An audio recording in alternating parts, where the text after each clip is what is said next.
Kia ora, ko Hayden Pyke toku ingoa. I'm going to read my short story called Nā Koti Mā He Roa Ana.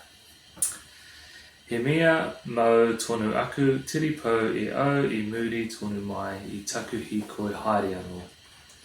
Nā rawa I wātia mai ai nā turu I te tirina. I āwhina tia mai ai au I nā kamuri. I toko aki ai hoki I tihi kōrero.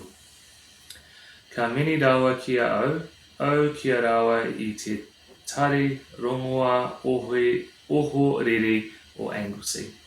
I whai hononga maua I te nākau korenga o nā takuta. Tau mai kia au E tō ana te rā ki te tinana. Engare ko koe ki muri tonu nei. He mea pō hiwa koe nākau hai tangata hara. Aha koa rā tietihi E kaha u ana ki te hana pau rāhui me tana whakatakatiki. E te Lone Ranger ka whakahoahoa atu a John Reid kia tonto I muri mai I te rironga o te toinga ki te pō. Nō reira kua kore noa iho te kaitiaki moki E moki. Te mohio ko wai o maua a Reid ko wai hoki a tonto.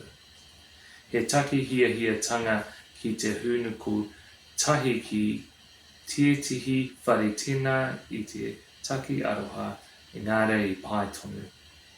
Kari a maua nā rawa tika, nō reira I pina putia ki te hoko I tieti e moenga I tā koto noa atu ai maua whakatōna nā awe ai. Kari te tākuta I paku ho atu, rongoa patu mai I hia whakamōmō ritia. Ai te koe mō te tūpono ka taka koe ki te wāranga. Ko te rite ki te au ka tihanga o te kaipoke. Ki utu mō te tūpono ka maku te wapu.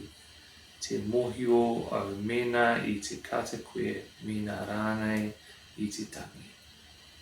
I'll just read the English translation as well, real quick. The English title is Long White Coats. I kept my crutches long after I could walk again. They got me seats on trains, help at cafes, conversation. We smiled at each other at the Anglesey A&E and bonded over doctor indifference. You told me how your body was riding off into the sunset without you. I imagined you were some sort of outlaw, albeit one with a strict curfew and dietary requirements.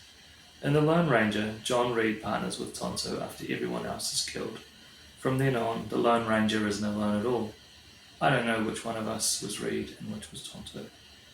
Moving in together was more of a logistical necessity than love, but it was also nice.